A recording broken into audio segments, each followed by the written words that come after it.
ताड़ासन, तिर्यक ताड़ासन और चक्र ताड़ासन। नंबर 1 ताड़ासन, नंबर 2 तिर्यक ताड़ासन और नंबर तीसरा कटी चक्रासन। ये यदि हम ये 3 प्रकार के आसन कर लेते हैं तो ये शंख प्रक्षालन के अंतर्गत इसको लिया जाएगा।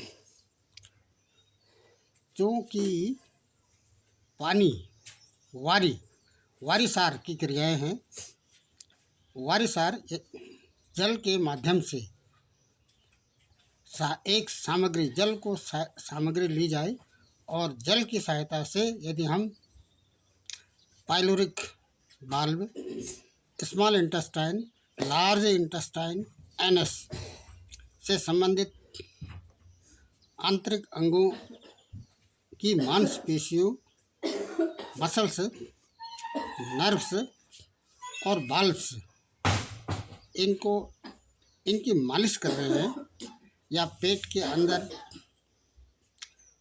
जो कॉन्स्टिपेशन की समस्या है, कॉन्स्टिपेशन की जो समस्या है या कब्ज की समस्या है, वह लार्ज इंटेस्टाइन से ही प्रारंभ होती है।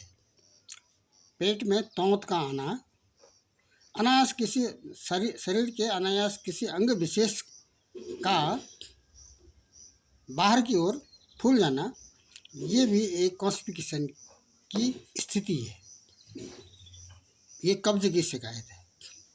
इसका समय रहते ही यदि निवारण नहीं किया जाए तो जो दूषित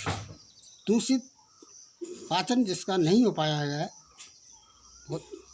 ग्रहण किए हुए भोजन के अंश का जो पाचन नहीं हुआ है, वह मांसपेशियों या इंटेस्टाइन की दीवारों में चिपका रह जाता है, जिससे कब्ज की शिकायत बन जाती है और इसी से छाती और गले का दर्द भी प्रारंभ हो जाता है और ब्लड प्रेशर भी इससे संबंधित है। नंबर 1 ये जो स्थिति है यह कटी चक्रासन है। कटी चक्रासन, यहाँ पर हमने केवल पेट वाले क्षेत्र को ही घुमाना है, पूरे शरीर को नहीं घुमाना है। पाँव जिस स्थिति में कारपेट पर रुके हुए हैं, ये पहली स्थिति है ताड़ासन। इसमें हमने दोनों पंजों के सहारे हम खड़े हो रहे हैं और दोनों पाँव के बीच में आंशिक रूप से लगभग 10 सेंटीमीटर का डिस्टेंस है और अंगुलियों को एक दूसरे के अंदर फंसाते हुए और हथेली आसमान की ओर करते हुए सीधे खड़े रहना है। और जब जितनी देर तक हम ऊपर खड़े हैं उतनी देर तक हमने सांस को रोके रखना है, सांस को इसमें छोड़ना नहीं है। जब हम छोड़ते हैं तभी छोड़ेंगे जब हम नीचे वापस आएंगे। इंस्पिरेशन और एक्सपिरेशन के बीच में थोड़ा सा डिस्टेंस रखना है, ये इसका कहने का तात्पर्य है। दूसरा है तिर्यक ताड़ासन। यहाँ पर भी हमने पूरे शरीर को नहीं घुमाना है। यदि हमने पूरे शरीर को घुमा दिया तो संबंधित स्टोमक में या आमाशय में पेट से संबंधित जो हम तनाव या शिथिलन या संकुचन कर रहे हैं, रिलैक्सेशन और कॉन्ट्रैक्शन कर रहे हैं, उससे संबंधित उपयोगिता नहीं रह पाएगी और गर्दन भी यहाँ पर घुमानी नहीं है। जो जिस स्थिति में है उसी स्थिति में दाएं और बाएं घूमना है। जब हम दाएं की एक ओर झुकते हैं तो दूसरी ओर की मांसपेशी में तनाव उत्पन्न हो जाता है स्वाभाविक रूप से, और ये कटी चक्रासन है। कटी चक्रासन में जैसा कि एक हाथ हमने पीछे किया है और जो हाथ हमने पीछे किया है उसके कंधे को, शोल्डर्स को दूसरे हाथ को सामने से करते हुए वहाँ तक पकड़ने का प्रयास करना है और अपनी कमर को, कटी प्रदेश को घुमाना है और उसी स्थिति में थोड़ी देर रुकने के बाद ही हमने वापस आना है।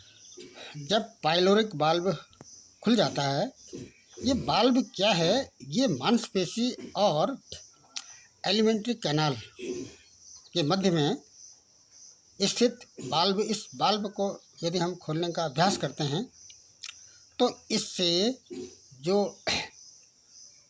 भोजन है या जो कनाल है उससे संबंधित मार्ग, इसका स्पेस खुल जाता है, स्पेस बढ़ जाता है।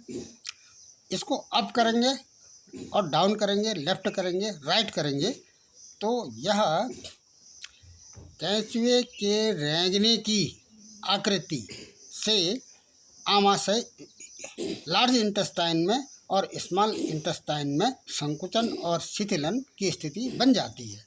जब ये 3 प्रकार के योगासन हो जाते हैं, ये द्योति प्रक्रियाएं हैं। तो इन प्रक्रियाओं को पानी से करते हैं, जल से करते हैं, लेकिन स्वाभाविक रूप से दैनिक रूप से यदि हम करना चाहें तो इसको हम स्वाभाविक रूप से कर सकते हैं।